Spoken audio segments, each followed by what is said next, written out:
Marcus asked for a divorce on a Tuesday, right after I'd worked a double shift. I was still in my scrubs, standing at the microwave watching leftover chicken Alfredo rotate under the yellow light when he said it. Not I want a divorce, nothing that clean. I can't do this anymore, Lena. As if our marriage were a gym membership he was canceling. As if 8 years could be condensed into 5 words delivered to my back while I waited for pasta to heat. I remember turning around slowly, the microwave beeping behind me. Insistent, Marcus sat at our kitchen table, the one we'd found at an estate sale in German Village 3 years ago, the one I'd spent a Saturday afternoon refinishing while he was at another networking event that led nowhere. He wasn't looking at me. He was picking at a groove in the wood, the one I'd never been able to sand out completely. What did you say? He finally looked up. That's when I saw it. Not anger, not even sadness. Just this vast, blank exhaustion, like he'd already left and this was just his body going through the motions of telling me, I think we both know this isn't working. The thing is, I didn't know, or maybe I did, and I'd become an expert at not knowing. At filing away every missed dinner and forgotten anniversary, a night he came home smelling like bar smoke with that hollow look in his eyes. I'd gotten so good at not knowing that when he finally said the words, they landed like a fist to the sternum, both of us. My voice came out steady, which surprised me. I thought it was just you who stopped trying. That wasn't fair. I knew it even as I said it. But fairness felt like a luxury I couldn't afford in that moment. We met at Ohio State, both of us 21, and convinced we had everything figured out. Marcus was studying business with the kind of confidence that made you believe he'd actually use the degree for something. He talked about startups and disruption and changing the world. I was in nursing school, already doing overnight clinical rotations, already learning that the world didn't need changing as much as it needed people willing to show up and do the unglamorous work. I fell for his certainty. After growing up with a father who couldn't hold a job and a mother who held everything else together, I wanted someone who knew where they were going. Marcus seemed like that person. We got married 6 months after graduation in a ceremony his parents paid for because we were broke and optimistic. I remember his vows, he'd written them himself, talking about building an empire together, about being partners in every sense. I'd felt a flutter of unease even then, wondering if he realized partnership meant showing up for the boring parts too. The first startup failed within a year. Something about artisanal coffee subscriptions and market saturation. Marcus took it hard, spending weeks on the couch cycling between defensive explanations and silent brooding. I picked up extra shifts at Riverside Methodist, covering rent and utilities and the business loan he'd taken out. It's temporary, he said. Once I figure out the next thing. There was always a next thing. An app for connecting freelancers, a consulting business that required more capital than we had, a cryptocurrency venture I didn't understand and he couldn't explain. Each one started with manic energy and ended with the same hollow look, the same promises that next time would be different. I became fluent in the language of next time. I learned to smooth things over with his parents when they asked pointed questions about grandchildren and stability. I learned to smile through dinners with my nursing school friends who were buying houses and taking vacations while I was calculating whether we could afford both groceries and Marcus's latest business registration fee. And I learned to make myself smaller. Not physically, though. I stopped buying new clothes, stopped getting my hair done, stopped doing most things that cost money we didn't have, but emotionally too. I learned to swallow my frustration when he forgot my birthday because he was in the zone on a project. I learned to say it's fine when he canceled date night because a potential investor wanted to meet. I learned that being supportive meant being quiet about my own needs. The thing about making yourself smaller is that it happens gradually. You don't wake up one day and realize you've disappeared. It's more like erosion, tiny compromises, weathering away at who you are until you look in the mirror and barely recognize the person looking back. By year 6, Marcus had stopped talking about his ventures entirely. He took a job at a marketing firm just until I figure out my next move and came home every night with that same depleted expression. We'd eat dinner in near silence, him scrolling through his phone, me too tired from 12-hour shifts to push for conversation. I told myself it was a phase, that stress was temporary, that love meant weathering storms together. But storms pass. This felt more like standing in rising water, watching the tide come in, too stubborn or too scared to move to higher ground. The last good memory I have, and I mean truly good, not just the absence of bad, was our 7th anniversary. I'd planned a weekend at Hocking Hills, booked a cabin I couldn't really afford. Marcus seemed lighter that weekend, more like the man I'd married. We hiked to Old Man's Cave, and at the overlook, he pulled me close. I don't tell you enough, he said, but I see everything you do, everything you sacrifice. I wanted to ask him, if you see it, why don't you stop it? Why don't you fight for us the way I fight for us? But I didn't. I just held him and pretended that acknowledgement was the same as change. The signs were all there. In the final months, obvious in retrospect, he started going to the gym at odd hours. He stopped asking about my day. When his phone buzzed, he'd angle it away from me, not dramatically, just a subtle shift that spoke volumes. I didn't think he was cheating. Or maybe I did, and I couldn't let myself go there because that would require action, and I was so tired of being the one who acted. One night in September, I came home to find him sitting in the dark, still in his work clothes, just staring at nothing. Marcus, do you ever feel like you're living someone else's life? He asked. Every day, I said quietly. But I chose this life. I chose you. Maybe that's the problem. He said it so softly I almost didn't hear. Maybe you shouldn't have. So when he finally said it, I can't do this anymore, part of me wasn't surprised. Part of me had been bracing for this moment for longer than I wanted to admit. But another part of me, the part that had spent 8 years making sacrifices and keeping faith and believing that love was enough, that part crumbled. The microwave beeped again. The pasta had gone cold. Why now, I asked. Marcus finally met my eyes, because if I don't do it now, I never will, and I'll spend the rest of my life resenting you for being strong enough to stay. That's when I knew this wasn't about me at all. It never had been. And somehow, that made it so much worse.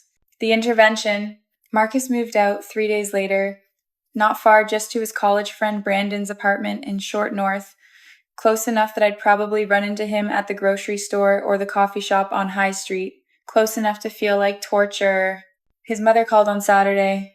Lena, sweetheart. Diane's voice cracked on the second word. She'd never called me sweetheart before.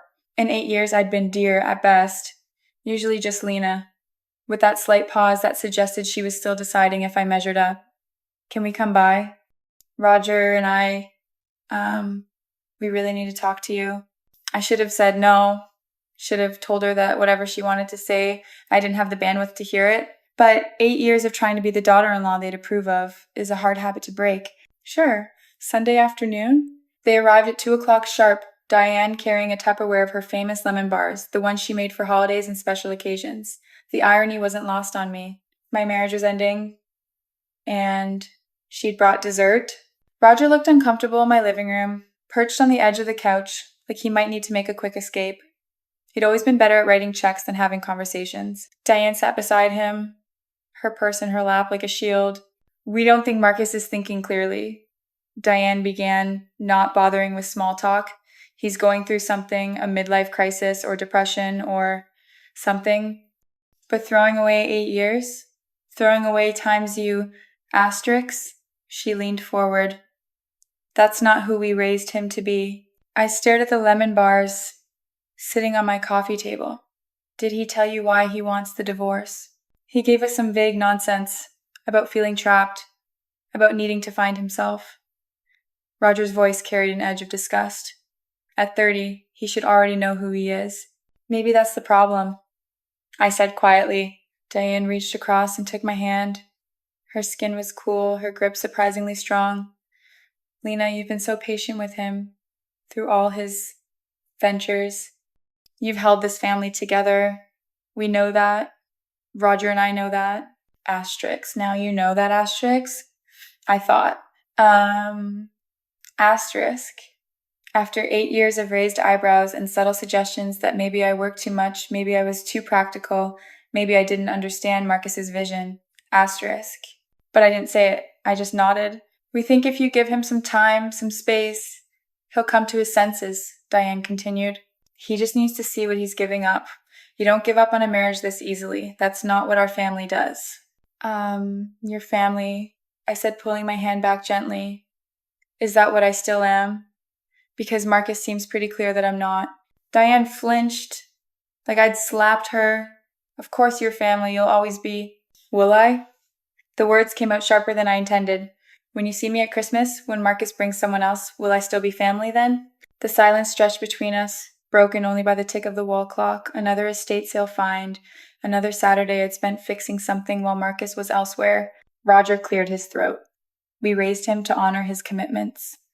We taught him that marriage is work, that you don't just quit when things get hard. You taught him that? I couldn't keep the bitterness out of my voice, because from where I'm sitting, I'm the only one who learned that lesson. That's not fair, Diane said, but her voice lacked conviction. Isn't it? I stood up, suddenly needing space, needing to move. Do you know how many times I've covered for him, made excuses to you about why we couldn't visit because he'd spent the money on another business idea? Smiled through your questions about grandchildren when I couldn't even get him to talk about next month, let alone next year? The words were pouring out now. 8 years of them. I've been the strong one, the reliable one, the one who shows up. And you know what I realized? Marcus doesn't want someone strong. He wants someone who makes him feel strong. And I got so tired, so exhausted from holding both of us up that I forgot to be anything else. Diane's eyes filled with tears. We're not saying it's your fault. Then what are you saying? I sat back down, suddenly drained, because it sounds like you're asking me to fight for someone who's already walked away. It sounds like you're asking me to make myself smaller one more time so that maybe he'll come back. We're saying don't give up on him, Roger said firmly. On this marriage. You took vows. So did he. I looked between them. Why aren't you at Brandon's apartment having this conversation with your son? We tried. Diane's voice broke. He won't listen. He says he's made up his mind, that this is what he needs to do. But you know him, Lena. You know he's impulsive, that he gets these ideas, and you want me to be the one who talks him down from this idea. I finished. Like I've talked him down from every other impulsive decision, like I'm some kind of human safety net. Diane dabbed at her eyes with a tissue from her purse. You love him. We know you do. I did love him. The past tense felt like jumping off a cliff. I'm not sure I even know who he is anymore. I'm not sure he times knows. After they left, the lemon bar still untouched on the coffee table, I sat in the growing darkness and let myself feel the full weight of it. They weren't wrong, exactly. I did love Marcus. Some part of me probably always would. The part that remembered the 21-year-old with big dreams and bigger promises. But love had become something heavy, something that required so much of me that there was nothing left over. I thought about what Diane said. Asterisk, you don't give up on a marriage this easily. But what did she know about easy? Had she ever come home to an empty apartment because her husband was at a bar networking with people who'd never invest? Had she ever lain awake at 3 a.m, calculating bills in her head, while her partner slept peacefully beside her, unburdened? Had she ever felt herself shrinking, year after year, becoming less and less until she barely cast a shadow? My phone buzzed. A text from my friend Keisha. Asterisk. Wine night tomorrow? You need to get out of that house. Asterisk. Keisha had been my preceptor during nursing school, orientation, had become something like a sister over the years. She'd watched my marriage from the outside, never quite saying what she thought, but always being there when I needed her. Asterisk. Yes, asterisk. I typed back. Asterisk, desperately, yes, asterisk. Another text appeared. Asterisk.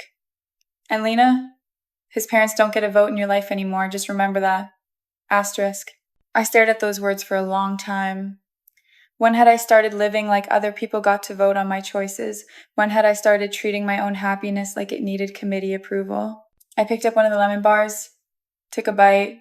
It was perfect. Of course, Diane never did anything halfway. But it tasted like obligation, like the 1,000 other times I'd swallowed something bitter and pretended it was sweet. I threw the rest in the trash. The archaeology of a marriage.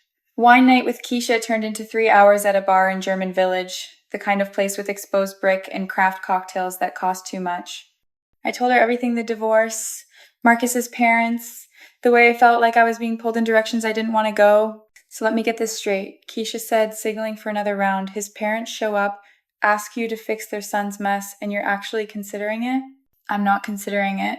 But even as I said it, I knew it was a lie.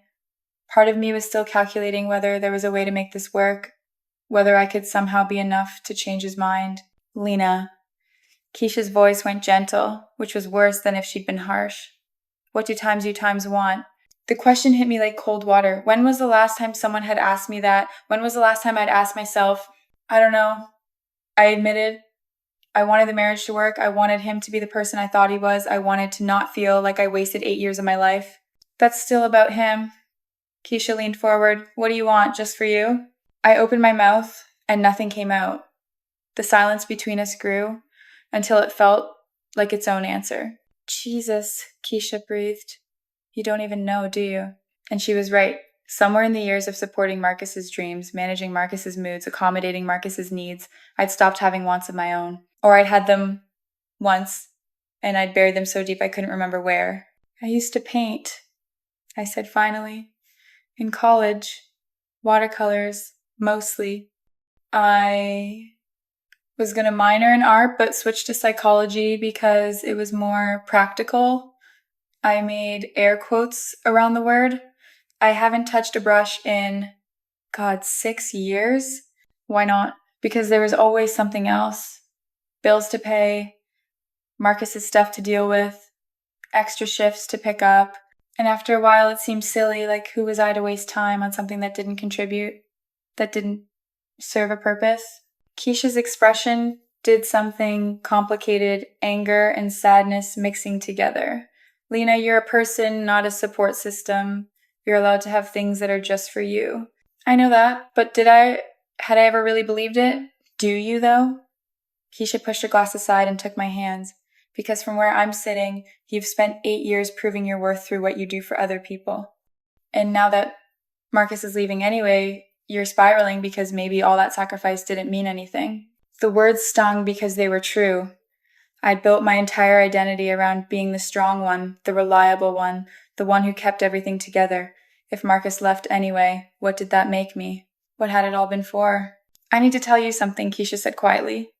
And you're not going to like it. I braced myself. I never liked him. She rushed on before I could react. I know, I should have said something. But you seemed happy at first, and then you didn't, but by then you were married and I figured it wasn't my place. But Lena, he's been draining you for years, and honestly, I'm relieved he's leaving. Because maybe now you'll finally put yourself first. I should have been angry, should have defended Marcus, defended my choices, but instead I just felt exhausted. I don't know how, I whispered. I don't know how to put myself first. I don't even know where to start. Start small. Keisha squeezed my hands. Start with one thing that's just for you. Not for Marcus, not for his parents, not for anyone's approval. Just something that makes you feel like yourself again. The next morning I woke up with a wine headache and a strange sense of clarity. I made coffee, sat at the kitchen table, that damn table with its unsandable groove, and made a list. Asterisk, asterisk, things I stopped doing.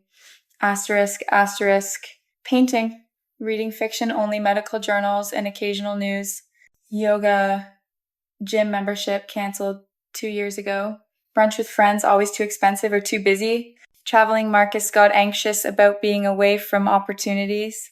The list went on. Page after page of abandoned hobbies, neglected friendships, postponed dreams. I told myself these were reasonable sacrifices, that marriage meant compromise.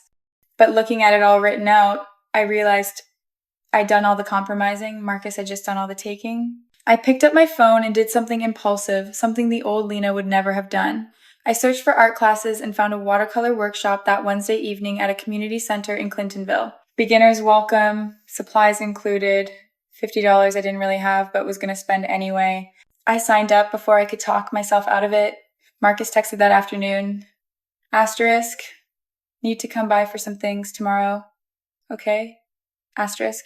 The message was so casual, so normal, like we were roommates coordinating schedules instead of two people dismantling a marriage. I wanted to throw my phone across the room, and instead I typed, asterisk, after 6, I won't be home before then.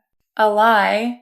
I'd taken the day off work, but I needed him to know that my schedule mattered too, that he couldn't just show up whenever it was convenient for him. Asterisk. Cool. Thanks. Asterisk. Cool. Thanks. 8 years, and we've been reduced to the language of strangers being polite in a coffee shop. When he arrived Tuesday evening, exactly at 6, which was so typically Marcus, afraid of conflict, even now I'd prepared myself. Or I thought I had. He looked different somehow. Lighter. There was color in his face, and ease in his shoulders I hadn't seen in years. And that hurt more than anything else, the visual proof that leaving me had set him free. Hey, he said awkwardly, hovering in the doorway of what used to be our home. Hey. I stepped aside to let him in. Your stuff is in the bedroom. I boxed up what I thought you'd want. You didn't have to do that. I know. What I didn't say. Asterisk. But I needed to. I needed to start removing you from this space, from my life, from the corners you've occupied for so long. Asterisk. He moved past me, and I caught his scent, his cologne, the one I'd bought him 3 Christmases ago. The familiarity of it was like a punch to the gut. I followed him to the bedroom, watching as he opened the boxes I'd packed. Clothes, books, the fancy espresso machine his parents gave us that he'd insisted on even though we couldn't afford the beans. He pulled out a framed photo of us at Niagara Falls, year 2, before everything got complicated.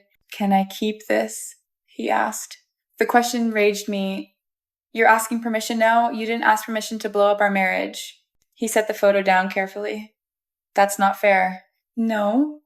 You know what's not fair? The words erupted before I could stop them.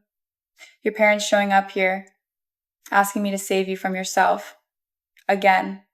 Like I haven't spent 8 years doing exactly that. Marcus's jaw tightened. I didn't ask them to do that. But you're not surprised they did. I crossed my arms, needing some kind of barrier between us. Because everyone knows, your parents, my friends, probably the mailman, everyone knows that Lena will fix it. Lena will hold it together. Lena will sacrifice whatever she needs to sacrifice to keep things running smoothly.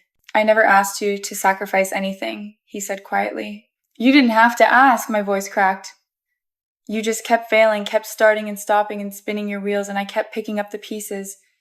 And you let me. You let me carry everything while you figured out who you wanted to be. And maybe that's why I have to leave. His voice was strained now, finally showing some emotion. Because I can't be the person you need me to be. I can't be successful enough or stable enough or enough. And I'm tired of failing you. So your solution is to quit? I laughed bitterly. That's very on brand for you, Marcus. He flinched. That's not what this is. Then what is it? Explain it to me. Because I'm trying to understand. I'm trying to figure out what happened to the man who promised me a partnership, who said we'd build a life together. I'm still that man. But he didn't sound convinced. I'm drowning, Lena. And you're this incredible swimmer. And you keep trying to save me, but I don't want to be saved. I need to learn how to swim on my own. That's a nice metaphor, I said flatly, very poetic. Did you workshop that with Brandon? Don't do that. His eyes flashed with something hurt maybe, or anger. Don't make this smaller than it is. This is hard for me too. Is it? I gestured at him, at the way he stood there, looking healthier and lighter than he had in years. 'Cause you look pretty good for someone who's supposedly drowning. The silence that followed was thick with everything we weren't saying. All the fights we'd avoided, all the truths we'd sidestepped, all the ways we'd failed each other while pretending everything was fine.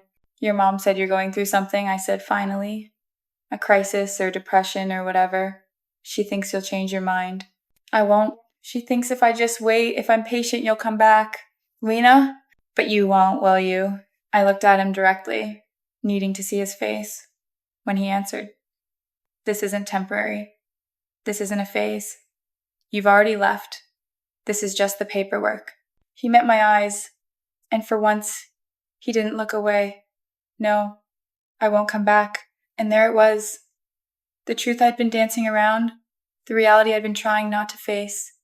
Marcus wasn't confused or going through something. He was done. He'd been done for longer than I wanted to know. Okay, I heard myself say.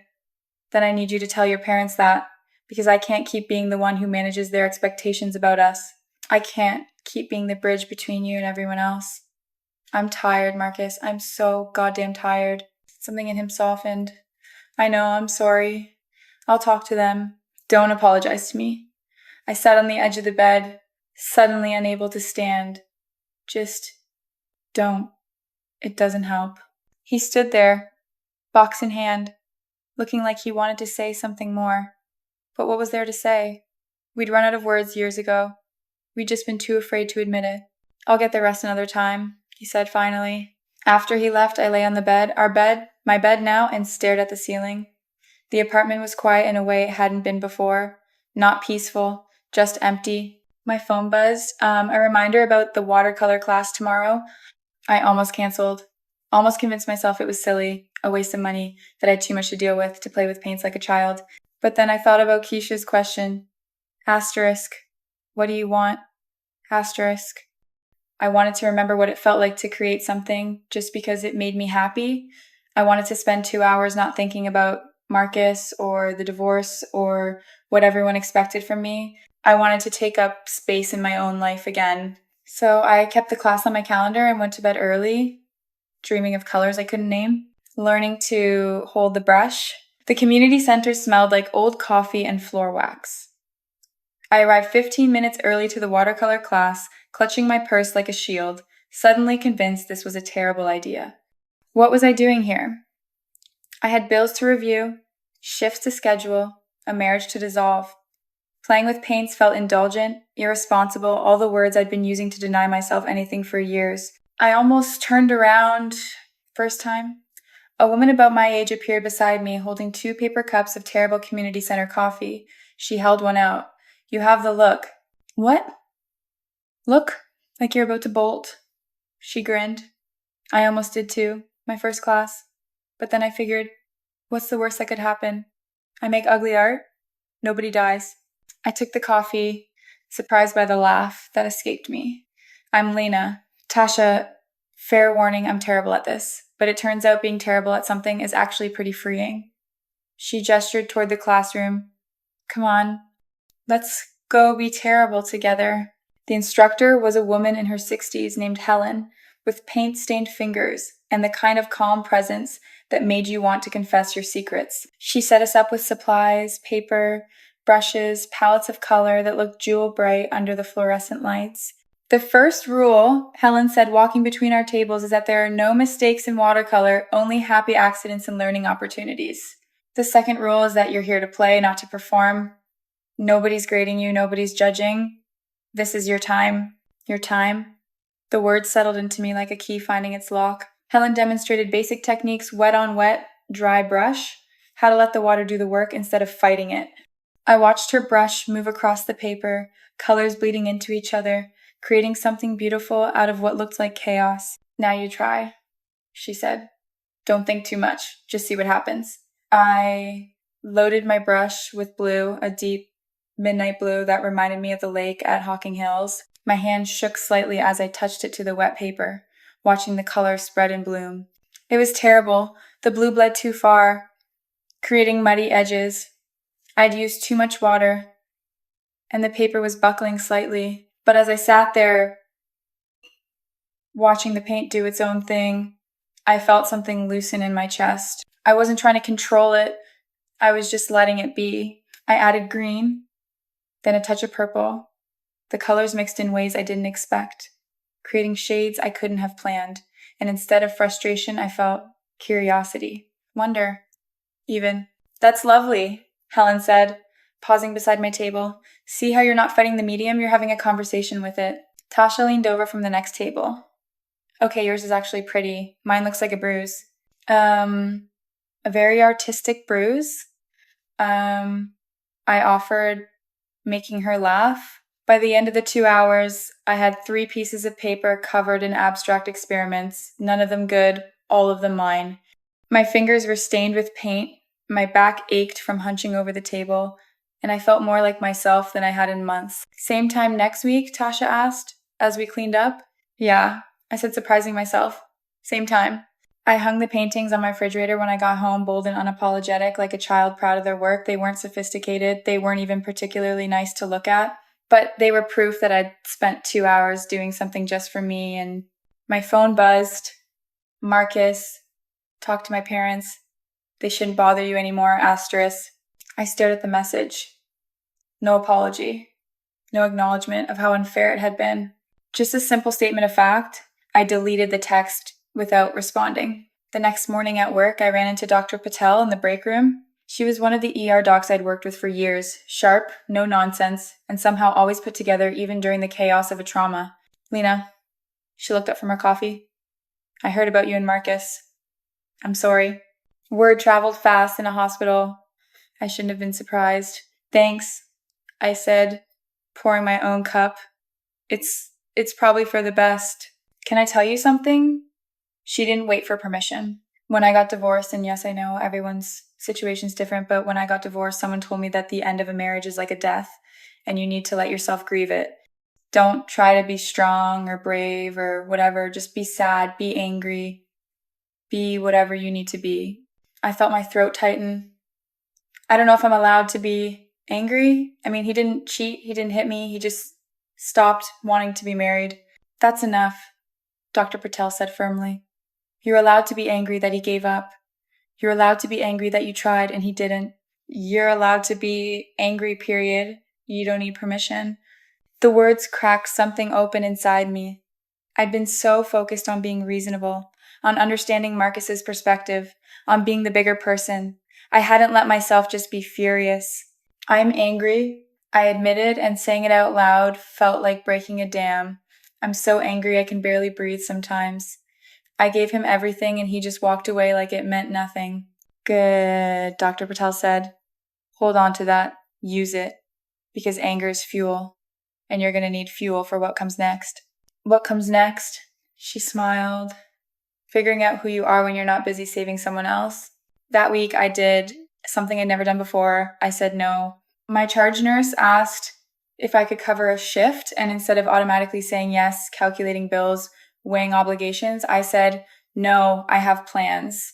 My plans were a bubble bath and a book I'd been meaning to read for 2 years, but they were plans and they were mine. I said no to coffee with Marcus's aunt, who'd texted wanting to check in.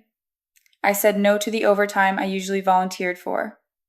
I said no to guilt, or at least I tried to. Each no felt like a tiny rebellion. The divorce papers arrived on a Thursday. I sat at my kitchen table, staring at the envelope, feeling the weight of it. Inside was the legal dissolution of 8 years. Inside was proof that love, even when you give it everything, sometimes isn't enough. I made myself open it, read through the legalese, the inventory of our shared life reduced to assets and debts, the house we'd never bought, the children we'd never had, the future we'd never live. I should have cried, should have felt something dramatic and definitive. Instead, I just felt tired. And then, underneath the tired, I felt something else, relief. Relief that I wouldn't have to manage his moods anymore, relief that I wouldn't have to carry us both, relief that I could finally stop trying to be enough for someone who would never be satisfied. The relief made me feel guilty. What kind of person felt relieved about their marriage ending? But Dr. Patel's words came back to me. Asterisk. You don't need permission? Asterisk. I didn't need permission to feel relieved. I didn't need permission to be ready for this to be over. I signed the papers, my signature, surprisingly steady. At Wednesday's art class, Helen introduced us to portraiture, or rather, abstract faces, since most of us weren't ready for realistic features. The face is a landscape, she said. Don't think about making it look like anyone. Just explore the shapes, the shadows, the way light moves across skin. I found myself painting someone I didn't recognize at first. The brushstrokes were loose, impressionistic, dark hair, tired eyes, a face that looked like it had forgotten how to smile. And then I realized I was painting myself. Not as I was now, but as I'd been. The woman who'd made herself small. The woman who'd lost her edges. Who is she? Tasha asked, looking over my shoulder. Someone I used to be. I said, was she happy? I thought about it. She thought she was supposed to be. That's not the same thing, Tasha observed. No, it wasn't. That night, I did something impulsive again. I drove to a late-night art supply store in Bexley and bought real watercolor supplies, not the cheap student grade, but actual artist-quality paints. Brushes that cost more than I'd ever spent on myself. Paper that felt thick and luxurious under my fingers. It was too much money. It was irresponsible. It was exactly what the old Lena would have talked herself out of. But the new Lena, the one who was slowly emerging from under years of self-denial, she wanted these things. And she bought them. Marcus texted again a few days later. Asterisk, can we talk? In person? Asterisk. I stared at the message for a long time. Part of me wanted to say yes, to see if maybe there was something worth salvaging. But a stronger part, the part that was learning to put myself first, knew better. Asterisk, I don't think that's a good idea. The lawyers can handle everything. Asterisk, it's not about the divorce. I just want to talk. Asterisk, about what? Asterisk. The 3 dots appeared and disappeared several times. Finally, asterisk, I don't know. I miss you. Asterisk. And there it was, the thing I'd been waiting to hear for months. The admission that maybe he'd made a mistake. The opening for me to rush back in, to be understanding, to save us one more time. I thought about the painting on my refrigerator, thought about saying no. I thought about Dr. Patel's words, asterisk, who you are when you're not busy, saving someone else. Asterisk, I can't be the person you miss when it's convenient. Asterisk, I typed, asterisk, I need to move forward, and so do you. Asterisk, I blocked his number before he could respond. 3 weeks after I blocked Marcus, his friend Brandon called me. I almost didn't answer. I deleted Marcus from my phone, but I'd forgotten about his enablers. Lena, hey, it's Brandon. Don't hang up. I have 30 seconds, I said, already regretting answering. He's not doing great. He's been drinking a lot, missing work. He won't talk to anyone. And I know you guys are done, I know, but I thought you should know. My first instinct was familiar. Concern. The urge to fix it, to show up, to be the steady one. 8 years of conditioning doesn't disappear overnight. But then I thought, asterisk, this isn't my problem anymore. Asterisk, Brandon, I'm sorry he's struggling. I really am. But you need to call his parents or get him to a therapist. I can't be a safety net. He doesn't need a therapist. He needs... What? Me? I laughed, but it wasn't kind. He ended our marriage. He said he couldn't do it anymore. So now he doesn't get to fall apart and expect me to catch him.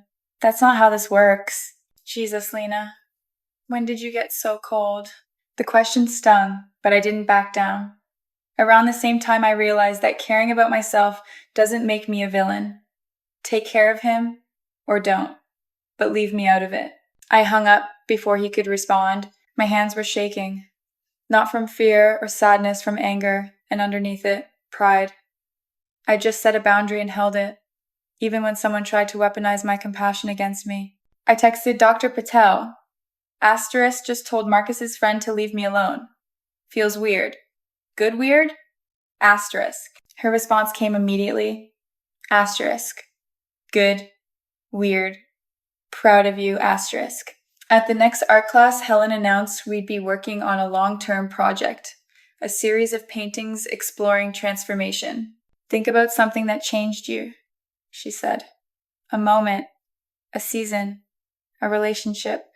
We're going to create 3 pieces that tell that story before, during, and after. I knew immediately what mine would be about. That night, I started the first painting, asterisk before asterisk. I painted 2 figures in blue and gold, their edges bleeding into each other until you couldn't tell where one ended and the other began. It was beautiful in a suffocating way, the kind of beauty that comes from losing yourself. Tasha had become a real friend by now. After class, we'd started getting dinner together, talking about our lives in the way you can only with someone who doesn't know your history well enough to be invested in who you used to be. My ex called last night. She mentioned over Thai food, drunk, crying, saying he made a mistake. What'd you say? I said, cool, make better choices next time. She grinned. Then I hung up and finished my Netflix episode. 3 years ago, I would have driven over there. I would have believed him. I would have taken him back. What changed? She considered this. I got tired of being his second chance, and I realized I deserved to be someone's first choice. Her words echoed in my head all night. I started therapy the following week. Not couples counseling, individual therapy, just for me. My therapist, Dr. Monroe, was younger than I expected, with kind eyes and a directness I appreciated. Tell me about the marriage, she said in our first session.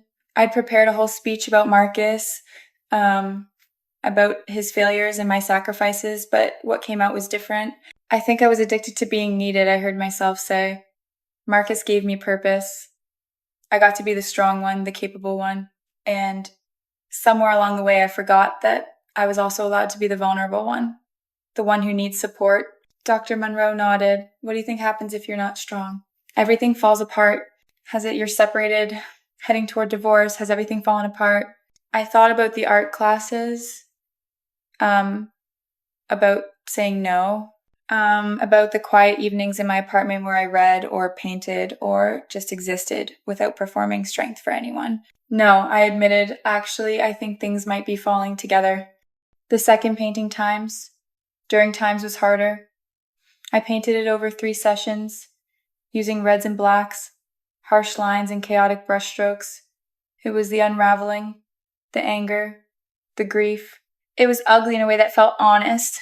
Helen stopped by my easel during one class. This one hurts to look at. Good, I said. It should. The best art usually does. She paused. You know what I see in this? I see someone fighting. Not fighting to hold on, but fighting to let go. That takes tremendous courage. I didn't feel courageous.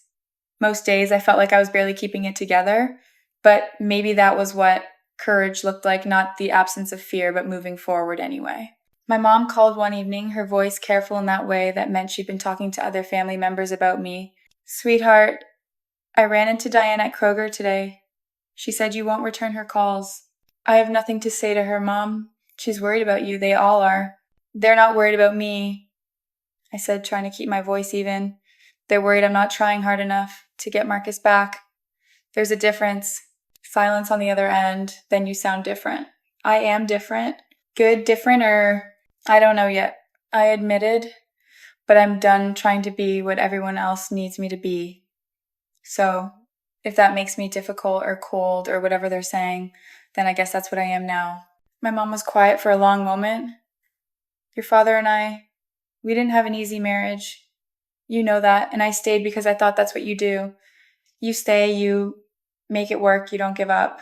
I waited, but sometimes I wonder what my life would have looked like if I'd been braver, if I'd put myself first. Just once. Her voice cracked slightly. I'm not saying you should have stayed with Marcus. I'm saying I'm proud of you for knowing when to leave. I hadn't realized how much I needed to hear that until the words landed. My eyes burned with tears I'd been holding back. Thanks, Mom. And Lena, for what it's worth, I think you're doing the right thing. Diane can think whatever she wants. This is your life. The third painting after times, was the one I struggled with most. How do you paint something that hasn't happened yet? How do you envision the future when you're still standing in the rubble of the past? I started with white space, lots of it. And then slowly I added color, not the bleeding, merged colors of times before asterisks, and not the harsh chaos of times during asterisks. These colors were distinct, clear, standing on their own. A figure emerged, but just one this time. Standing alone, but not lonely. Strong, but not rigid. Open, but boundaried.